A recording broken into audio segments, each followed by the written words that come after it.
Hello, my dear students of the 6th grade of primary stage at one of the new episodes of mathematics.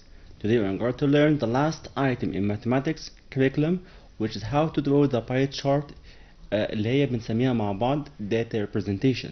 طبعا احنا كنا خدنا في الحلقات اللي فاتت او الحلقة اللي فاتت ال probability، وعرفنا مع بعض how to calculate the probability of the important events. عرفنا مع بعض ان ال impossible event its probability بتكون equals 0، وال certain او ال sure event its probability بتكون equals 1.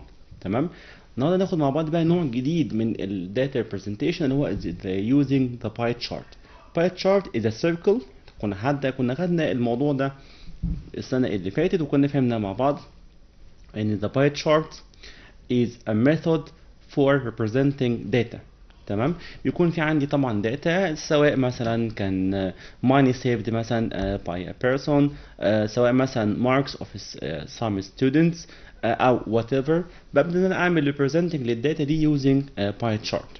بس كنا خدنا السنة اللي فاتت الباي تشارت بشكل بسيط شوية، ان انا عندي fractions ثابتة في كل problem.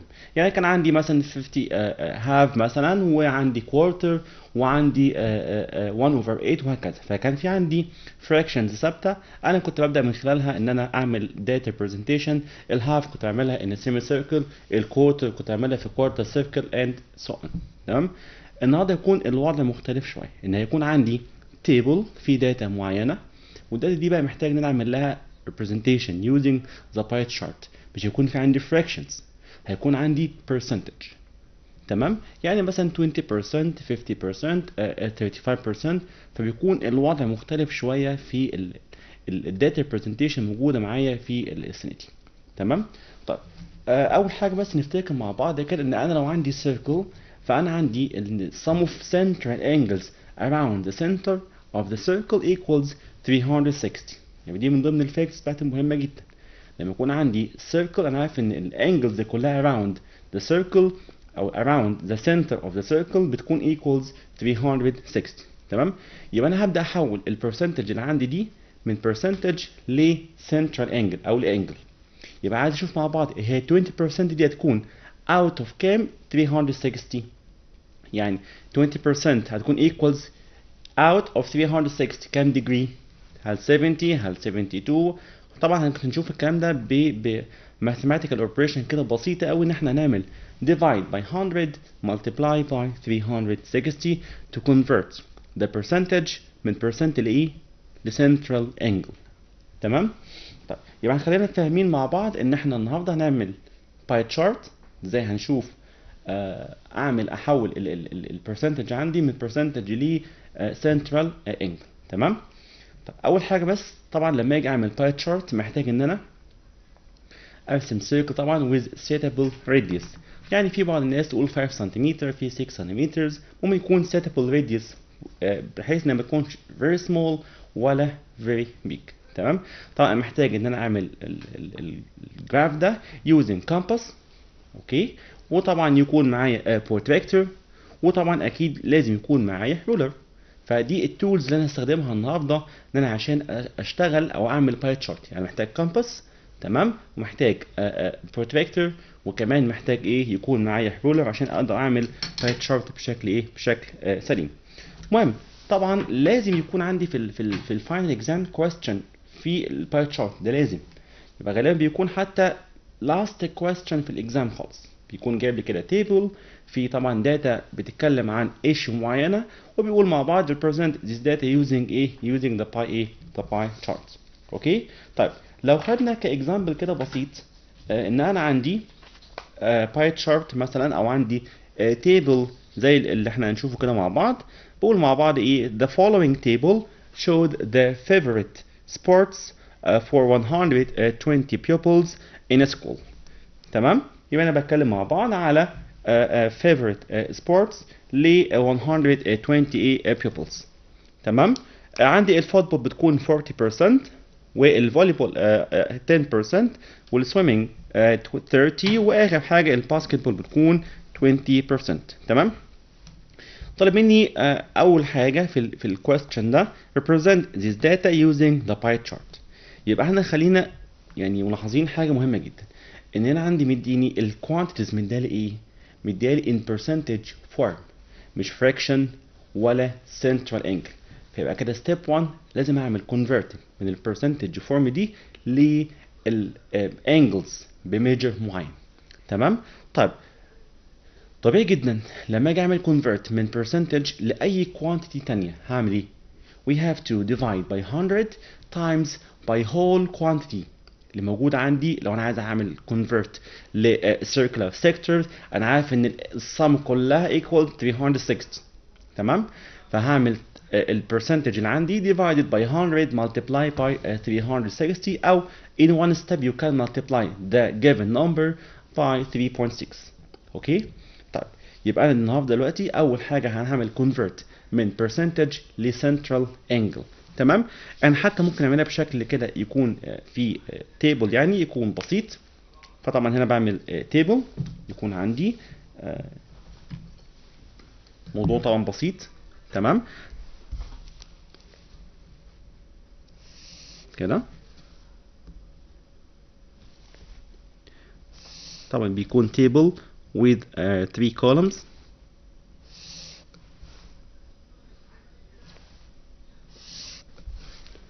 تمام. طبعا كان عندي اول angle كانت 40 degrees. 1 2 3 4. اوكي. طبعا ببدأ طبعا اكتب اول سبورت معايا كانت فوتبول. طبعا هنا اكتب مع بعض كده ايه فوتبول.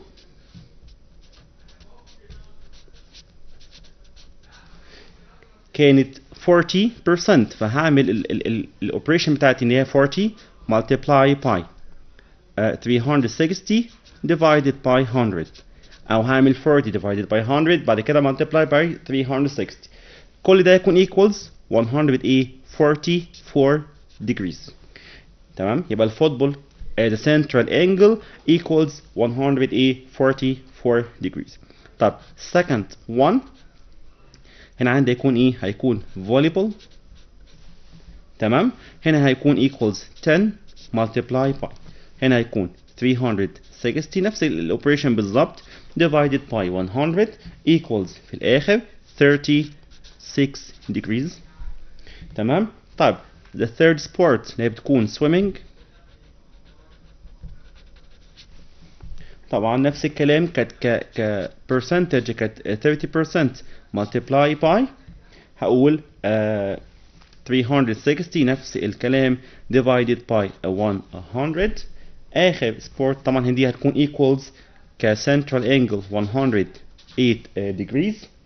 اخر حاجه معايا هتكون الباسكتبول. طبعا هي بتكون equals 20% يبقى 20 times 360 divided by 100. فطبعا هنا هتكون equals كام؟ هتكون equals 72 degrees. 72 degrees. يبقى كده عملت converting من الcentral angle ليه او عملت converting من percentage للcentral ايه؟ central angle.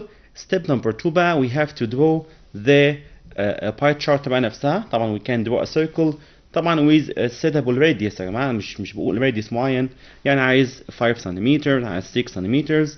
طبعا مفيش اي مشكله بالنسبه لي. فطبعا we have to draw a circle طبعا with a suitable radius.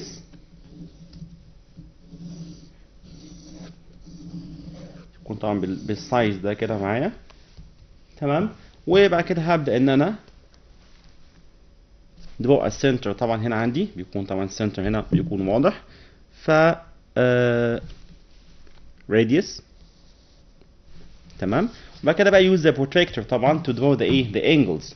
طبعا the first one هنا عندي the first sport كانت football بانجل equals 144. يا put the protractor. تمام. starting طبعا from 0 طبعا السكيل بتاعي starting from 0. طبعا واضح جدا ان هيكون 144 دي between 140 and 150. فطبعا هتكون in between يبقى 0 10 20 لغايه ما اوصل ل 140 and 150 I put مين in the middle. تمام. يبقى عندي the first one هتكون equals 144. فطبعا draw the first one كده. تمام. طب انا بتكلم على ايه؟ بتكلم على football. فهنا هكتب مع بعض football عشان اوضح له ان ده هو ال section which represents me the football. طبعا هنا هيكون equals 144 degrees. طب second sector بيكون with angle 36. تمام. طبعا انا هنا مش هحط البروتكتور عندي كده، ولكن هبدا بقى احط ايه البروتكتور على اللاين الجديد بقى. يعني هعمل كده rotate للبروتكتور to put start from the new line كده. count angle of major 36. يبقى عندي 10 20 30 40. يبقى between 30 and 40 صح.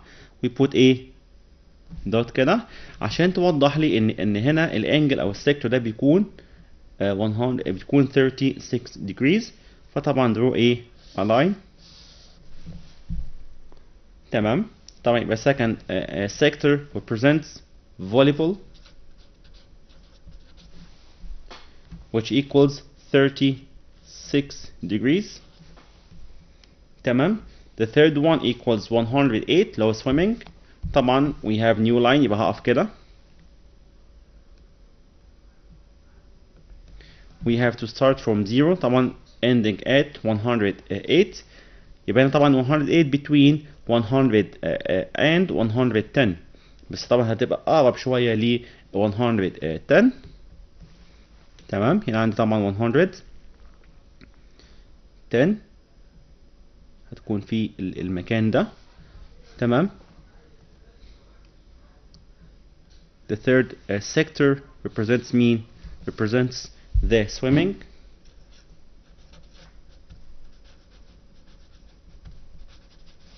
ويكون at an angle of major 108 degrees. طبعا the last بقى ايه the last sector is 72. طبعا لما اجي هنا احط البروتكتور بتاعتي هيكون الميجر بتاعها بيكون equals بالظبط كام 100 او 72 72 degrees which is presents mean the basketball. طبعا هي بتكون equals 72 degrees as a last sector. اوكي. طيب يبقى ده كده كان حاجه بسيطه جدا problem بيجي لي ازاي تيبل بعمل ازاي convert للتيبل ده او للداتا اللي عندي دي من او من percentage لانجل بمالتيبلاي باوبريشنز بسيطه جدا انا بنفذها to find the percentage or to find the central angle for each sector. اوكي. طيب يبقى ده كده كان من ضمن الحاجات بعد كده ممكن بقى يجيب لي question بقى تاني اللي هو مثلا which sport مثلا او which يعني prefer او the most sport are preferred by the students. وكمان least وكمان لما يكون مديني التوتال مثلا بتاع الستودنتس ممكن يقول find مثلا mean the number مثلا of students مثلا prefer مثلا ايه football مثلا او swimming او كده. انا برضه نفس الكلام هعمل البرسنتج اللي عندي اللي هي بتكون ولتكن 36 يبقى 36 divide by 100 بس بدل ما هعمل multiply by 360 عشان اجيب الانجل هعمل multiply by the total number of students. اوكي. طبعا ده من ضمن ايه من ضمن الحاجات المهمه جدا لازم تيجي في الاكزام. مفيش يا جماعه موديل اكزام في اي govern rate لازم يكون في question على الباي تشارت وغالبا بيكون زي ما اتفقنا the last question خالص موجود في الامتحان بتاعي. طب في نوع تاني من الكويستشنز ممكن يجي لي على البارت ده اللي هو لما يكون عندي complete بقى مثلا او choose. تمام. فعندي كده sample كده من الcomplete questions لما اقول مثلا مع بعض.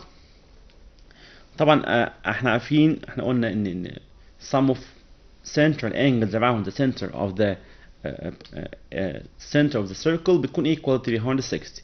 وده أول question موجود معايا في الجزء ده. بقول كده مع بعض complete the following: the sum of measures of the angles around the center of the circle. طبعا زي ما قلنا مع بعض defect doesn't change. أي circle sum of angles around the center بتاع الcircle دي بتكون equals 360. defect يا جماعة doesn't change. الحاجة التانية ممكن نقول measure of the angle of the circular sector which represents half the area of its surface as circle. طبعا هنا مع بعض عايز يجيب السيكتور بيمثل لي 1 over 2 من مين؟ من السيركل او من السيرفيس اريا بتاعت مين؟ بتاعت السيركل. فطبعا هنا هعمل 1 over 2 multiply by 360 degrees. تمام؟ مهم جدا ان انا اكون عارف او الفراكشن هو مديهولي. يعني قال لي 1 over 2 فجاست هعمل 1 over 2 times 360. قال لي third يبقى third نفس الكلام. قال لي quarter، قال لي fifth whatever يعني. فهعمل بس الفراكشن هو مطلوب مني multiply by 360 degrees. فطبعا هنا هيكون equals في الاخر كام؟ equals 180 degrees لو half. طيب لو quarter طبعا هنا هكتب مع بعض 180. طبعا لو quarter يبقى هعمل كده quarter times 360 خلاص هتكون equals 90. طيب لو 1 over 5 او fifth مثلا يبقى fifth times 360 فهتكون equals كام؟ 72 and so on. فطبعا يهمني جدا ان انا اكون عارف الفراكشن اللي هو مديهولي هو half ولا quarter ولا third ولا ايه بالظبط. تمام؟ طبعا دي من ضمن برضه ايه الحاجات اللي ممكن تجيلي ككومبليت question على اساس ان انا ابقى عارف بالظبط انا هشتغل ازاي. يعني هعمل الفراكشن ده مالتيبلاي باي ايه. تمام؟ فونس ان هو جاب لي الفراكشن بتاعي فانا هعمل مالتيبلاي للفراكشن ده مع 360 اللي هي sum of a of central angles around a around the point. تمام؟ طيب ده كده كان اخر حاجه موجوده معانا في الكريكولم بتاعنا. كنا خدنا المره اللي فاتت البروبابيلتي كده خلاص تمام كده دان. الوقت بقى متبقي من حلقتنا النهارده بقى نحاول ناخد كده مع بعض ايدياز مختلفه around the curriculum بتاعنا. طبعا احنا عندنا مع بعض الكريكولم بتاعنا كان فيه 4 units. first unit كنا بنتكلم فيه على the integers تمام والاوبريشنز اللي على الانتيجرز البيزك اوبريشنز البلس والماينس والمالتيبلاي والديفايد. بعد كده يونت 2 كنا بنتكلم فيها مع بعض على الايكويشنز والانيكواليتيز اللي هي تعتبر من ضمن اهم lessons موجوده in mathematics at all. يعني طبعا السنه الجايه هاخد equations وفي prep 2 هاخد equations. فاحنا مكملين الايكويشنز دي مكمله معانا لغايه secondary 3 كمان. تمام؟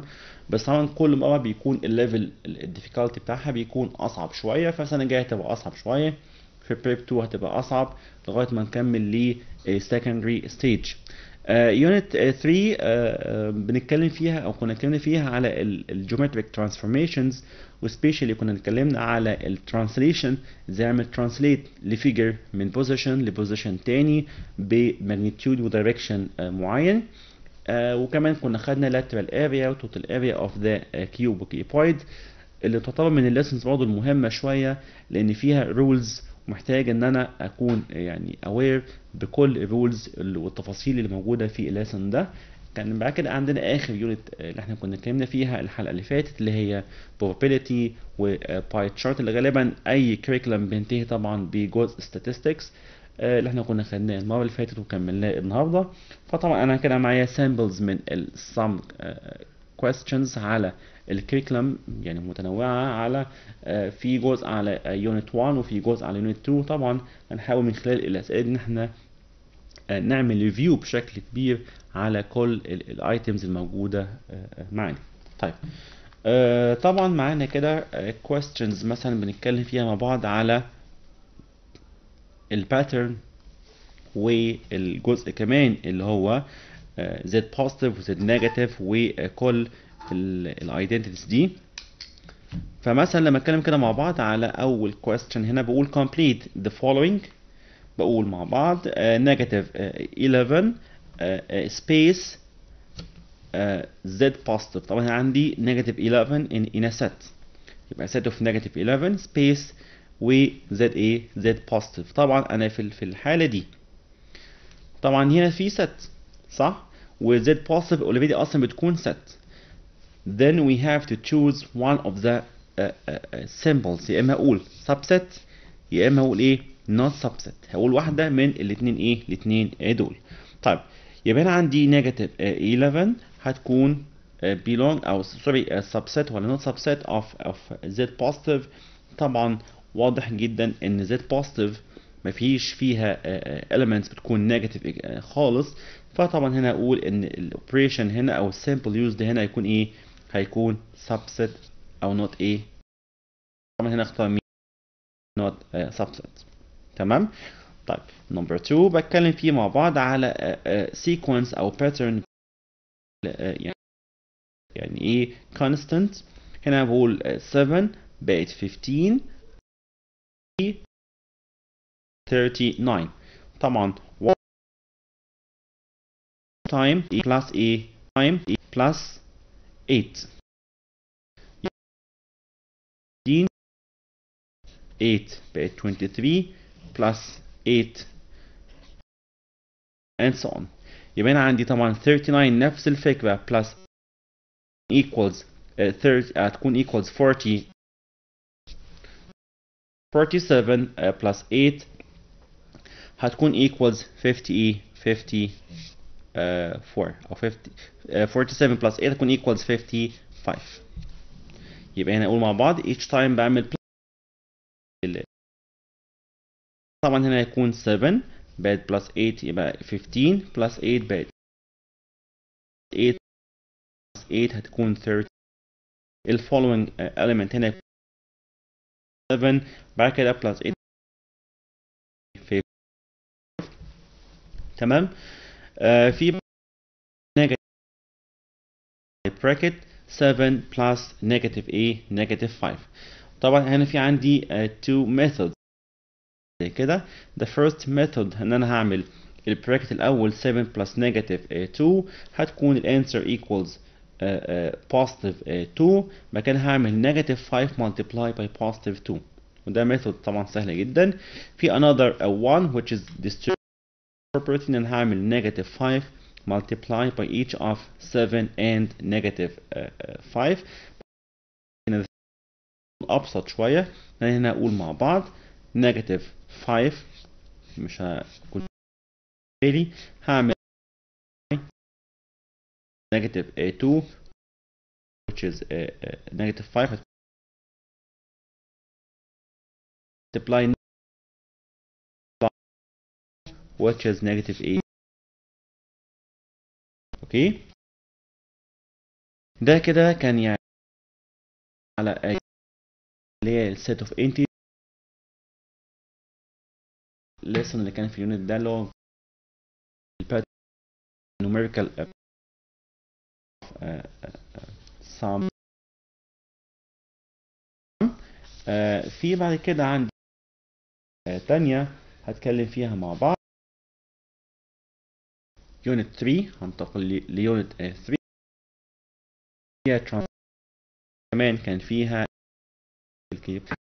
عندي طبعا تو اول حاجه ان انا to point using a given translation. انا we have to add هعمل plus للبوينت اللي هو مديها لي plus الترانسليشن بعمل x coordinates مع x coordinates وكمان الواي مع الواي بدون اي مشكله. تمام. فعندي سؤال بيوضح الايديا دي. the image of the point 5 4 by the translation negative 2 and 1. بكل بساطة كنت بكتب طبعا هنا عندي البوينت بتاعتي which is 4 و 5 وعندي بعد كده الترانسليشن كجيفن بتكون negative 2 and 1 بس. then بعد كده add the points together. هنا عندي طبعا 4 plus negative 2 هتكون equals تمام و 4 أو 5 plus 1 equals 6. طبعا عندي مع بعض الايمج المطلوبة مني هتكون the point which is 2 and 6. تمام كده. طيب next item هنا معايا point in which its lateral area equals 200 and the dimensions of the base 8 and 12 centimeters equals. هنا we want يا جماعة to find مين؟ we want to find the height of the key point. طيب point ده كنا بنقولها مع بعض اللي احنا magic then انا بعمل كده triangle كده. تمام. طيب مع بعض surface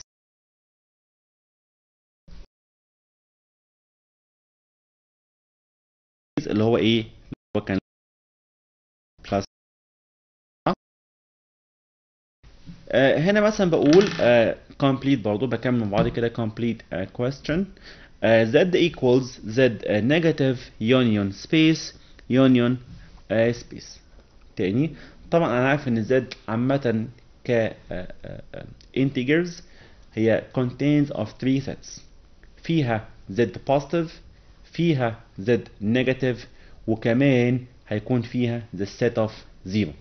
يبقى تاني انا عندي 3 sets موجودين جوه ال integers z positive و z negative وطبعا انا عارف ان الزيرو هو ايه؟ هو neither positive nor negative ملوش يعني هو مش قادر ينضم للبوزيتيف تيم ولا نيجاتيف ايه؟ نيجاتيف تيم. فطبعا لما اجي احل سؤال زي ده جاست ان انا هشوف هو مديني ايه كجيفن وهكمل بعد كده بدون اي مشكله.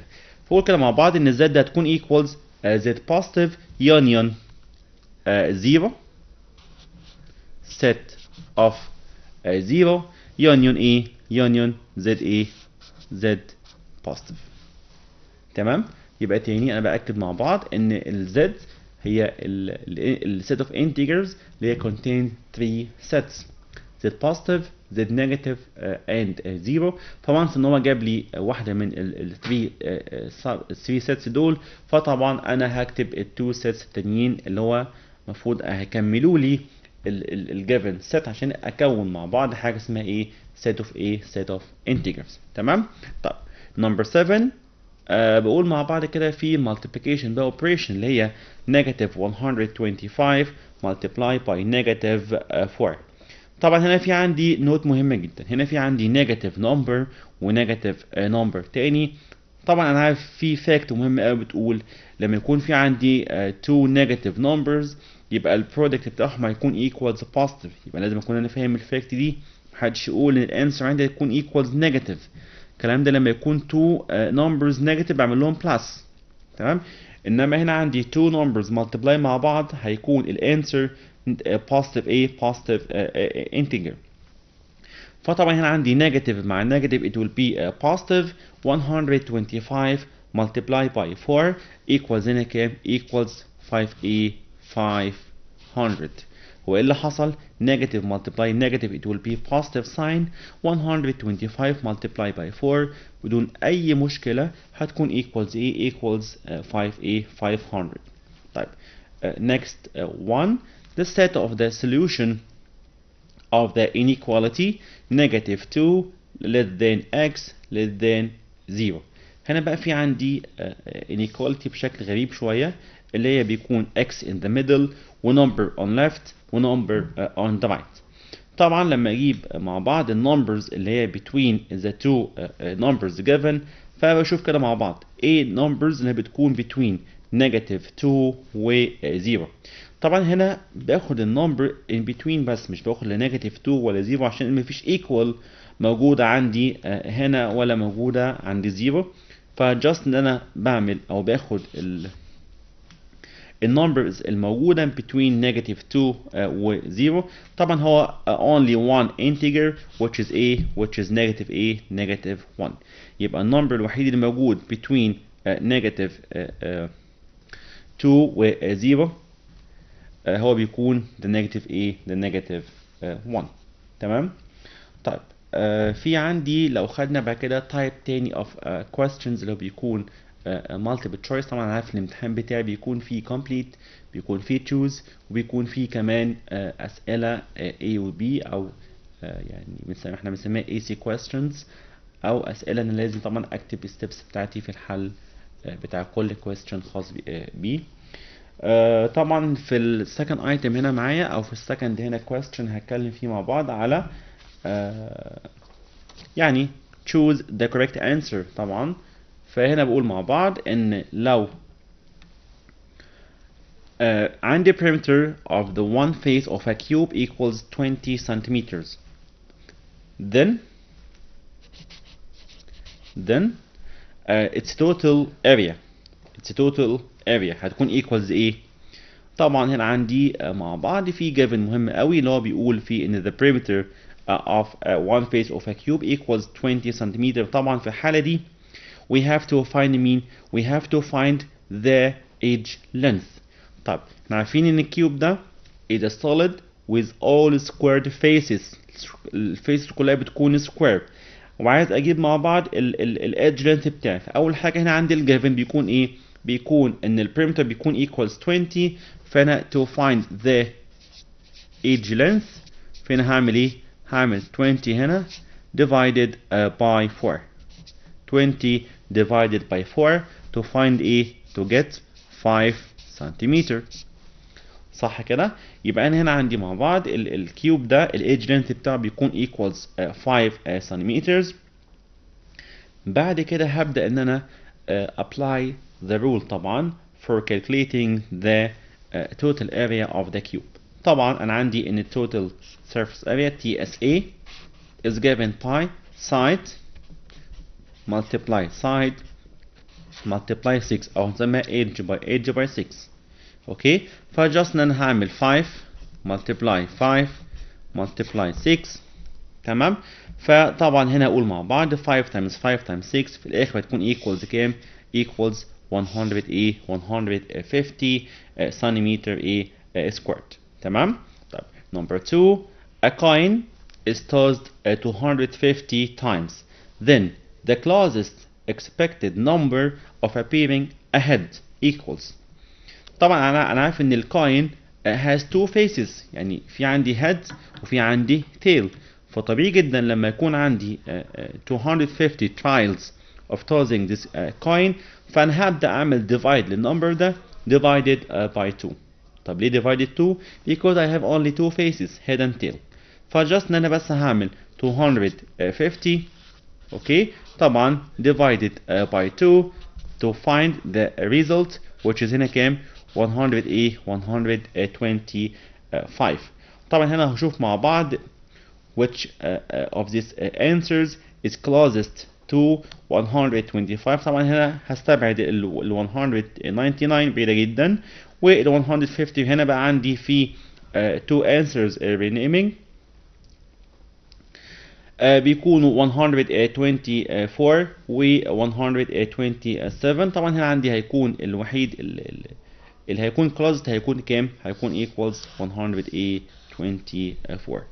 طبعا ده من ضمن الحاجات او الاسئله المهمه جدا بتجيلنا في الاكزامز بتاعتنا، مبقاش عارفين نصرف ازاي. انا متوقع او انا عارف ان البروبابيلتي بتيجي يا اما بوكس مثلا في colored balls، وببدا اعمل expectation مثلا لحاجه او ايفنت معين. بيجي لي مثلا برضو الداي الايفن والاود والحاجات المشهوره دي، انما ان يجيب لي كوين توز 250 يبقى كده عايز expectation ل how many times هيظهر عندي الهيد. تمام، فطبعا بيبقى سؤال غريب شويه. تمام. في عندي بقى question تاني برضه موجود معانا في السكول بوك. انا النهارده قصدي ان انا نجيب مع بعض كده some questions موجوده معايا في السكول بوك. تمام، في المودلز موجوده في الاخر. طبعا انا بنصح ان احنا لازم نحلها لانها مهمه جدا، في افكار يعني محتاجه ان انا افكر فيها شويه. غالبا معظم الامتحانات في الفاينل اكزامز بتيجي من الفاينل موديل اكزامز موجوده في السكول بوك. تمام، فانا برضه هنا في عندي تو questions مهمين، ويعني شكلهم غريب شويه ما شفناهمش قبل كده، هنحاول احنا نحلهم مع بعض. مثلا في number 3 choose برضه بقول if f is an odd number then the even number in the following is. تمام. هنا جايب لي f ده بيكون نمبر زي x مثلا وزي m وزي اي لتر تاني، فيقول مع بعض كده ان الاف ده بيكون odd. عايز بقى اعرف مين في دول هيكون even. طب هنا طبعا يعني احسن حل لسؤال زي ده ان انا احله بطريقه ان انا هبدا we put f with any odd number زي ما انت عايز تحط f equals 1 ماشي، عايز تقول 3 ماشي، عايز تقول 5 اوكي مفيش اي مشكله خالص. تمام. فخلينا نحط ايه، نحط f equals 1 عشان يكون سهل ان انا اعمل substitute في الايتمز موجوده معايا، اشوف مين في دول هيكون even numbers. طبعا اول حاجه هنا عندي ال f power 2 we replace f equals 1. هنا اقول كده مع بعض 1 power 2 1 power 2 equals ايه، equals 1. لا انا سمعت حد بيقول 2، لا هي مش 2 هي 1، عشان في بعض الناس بيقول هي 1 power 2 it means 1 times 2، لا ال 1 دي it means repeated twice. فطبعا ال 1 ده مش even، فطبعا A هيكون false. طب نفس الكلام هنشوف B بتقول ان f power 2 لسه عاملها calculation اصلا من لحظات انها بتكون equals 1، وانا عندي ال f اصلا بتكون كمان ك 1 بتكون equals 1، يبقى 1 plus 1 equals ايه، equals 2. يبقى 1 plus 1 هتكون equals ايه، equals 2. فواضح جدا ان ال correct answer هنا في الحالة دي هتكون ايه، هيكون f power 2 plus f اللي هو ايه second choice. تمام. طب the third one بقى the opposite figure represents the quarter of a circle of radius 2 centimeters. يبقى خلي بالنا ان الراديوس ده ب 2 والراديوس ده ب 2. تمام. يبقى الراديوس ده بيكون equals 2 وكمان الراديوس الاوبوزيت طبعا ليه هيكون equals 2 كمان، يعني هو نفس مين، نفس الراديوس بتاعي. فعايز بقى يعرف البريمتر بتاع الفيجر ده يكون ايه. طيب اول حاجه طبعا ده بيمثل لي quarter circle زي ما هو قال في الكويستشن يعني. تمام. طب فطبعا هنا لازم اول حاجه calculate الجزء الكيرف ده هيكون كام سنتيمترز، او هيكون كام out of circumference of the circle. فطبعا ده بيكون quarter، فهنا بقى هعمل ايه، هعمل كده quarter times 2 pi r. اوكي. طب simplify طبعا هنا هيكون equals ايه، هيكون equals half pi r. يبقى انا عندي الجزء ده بيكون equals half pi r اللي هو ايه الكيرف بتاعي ده. كمان بلس انا لما بجيب يعني perimeter او quarter circle فبجيب السيركمفرنس بتاع الكوارتر سيركل كمان بلس عليها الراديوس اللي هنا والراديوس اللي هنا. فبلس كمان الكلام ده هقول 2 plus 2 which is ايه which is 4. تمام. طب هنا هو قال ان الراديوس اصلا equals 2 سنتيمترز. ف once ان انا بس عملت substitute للار اللي هنا ب 2، فهنا اقول كده مع بعض half pi times 2 plus كام هنا plus 4. طبعا هنا هنكنسل 2 مع 2، 1 times pi هتكون equals pi، وال4 طبعا مفيش فيها اي مشكله بالنسبه لي. فانا عندي السي هتكون equals كام، هتكون equals pi plus 4. اوكي. ده برضه من ضمن الاسئله الغريبه ان النهارده اصلا ان احنا نجيب questions مش طب يعني مش مألوفة عندنا في الموديل اكزامز، عشان طبعا وارد جدا يكون عندي question زي ده في الفاينل اكزام بتاعي. برضه انا ما زلت مستمر ان انا اجيب questions from the school book اللي هي بيكون شكلها غريب شويه علينا او ما شفناهاش كتير يعني. فعندي برضه انا مكمل choose برضه questions. فقول كده مع بعض which of the following is closest to 11 power 2 plus 9 power 2. تاني كده مع بعض which of the following is the closest for 11 power 2 plus 9 power 2. طيب هنا في مشكلة، أنا هبدأ أختار مين في دول، يعني هل هختار 22 plus 18 ولا أقول 211 plus 29 ولا هيكون إيه الوضع بالظبط؟ بقول تاني إن في common mistake بيحصل، ان الباورز مش معناها ان انا بعمل تايمز، يعني تايمز 2 قصدي. يعني في بعض الناس لما اقول ايه 7 باور 2 اسمع answer 14، طب ليه 14؟ هو already فاهم ان الباور it means multiply، بس مش multiply ان الباور اللي فوق، لا multiply itself. يعني مش هقول 7 times 7، لا هو بيقول 7 power 2 او 7 times 2. فطبعا بيكون في common mistake بيحصل في الجزء ده، ان في ناس كتير متوقعه او عارفه ان 7 power 2 كاكزامبل يعني equals 7 times 2. طبعا ده common mistake، معناها ان 7 power 2 it means 7 times 7 اللي هو number times itself. طيب نفس الكلام 5 power 3 معناها 5 times 5 times 5. اوكي. طيب which of the following، تاني رجع تاني السؤال بتاعنا، which of the following is the closest of أو to 11 power 2 plus 9 power 2. طبعا أول حاجة هنعمل expand لل 11 power 2 هتكون equals 100 طبعا 21 عشان هتكون equals 11 times 11. بعد كده هقول كده مع بعض plus 9 power 2 هتكون equals كام هنا؟ هتكون equals 81. فطبعا هنا عندي ال 121 plus 81 أقرب حاجة ليها هي إيه؟ هي طبعا هتكون 22 plus 18 أعتقد بعيدة جدا. طب 211 plus 29 أعتقد برضه بعيدة قوي. 120 plus 80 أعتقد دي أقرب حاجة. ليه بقى؟ عشان 120 قريبة ل 121 وبعد كده 80 هتكون قريبة ل 80 كام؟ 81. فطبعا واضح جدا ان the correct answer هتكون ايه؟ هتكون C. تمام. if n is a negative integer which of the following is the smaller. تمام. طبعا هنا عندي مع بعض نفس الكلام، جايب لي طبعا n ده بيكون نيجاتيف انتجر. طبعا ده ممكن يكون من اختياري انا زي ما انا عايز. يعني انا مثلا ممكن احط في السؤال ده مثلا n equals نيجاتيف ايه؟ نيجاتيف 1. هو قال نيجاتيف انتجر وخلاص، فوي كان replace ان n equals نيجاتيف ايه؟ نيجاتيف 1. تمام. طيب هنا بعد كده هبدا اعمل كالكليت لكل n من هنا بنيجاتيف 1 واشوف مع بعض مين في دول هيكون the smallest ايه؟ the smallest value. طبعا هنا لما اقول 7 plus negative 1 it will be 6. هنا لما اقول 7 minus negative 1 هتتحول ل plus فهتكون equals 8. فيبقى هنا عندي 6 وهنا عندي بقى 8. طيب negative 7 divided by negative 1 هتكون equals طبعا 7. تمام.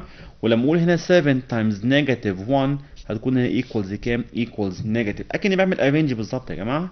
هنا we want to find the smallest number هنا. فطبعا هنا the smallest number في الست اللي موجوده معايا دي هتكون equals هنا كام؟ هتكون equals دي اللي هي 7n. 7n. اوكي.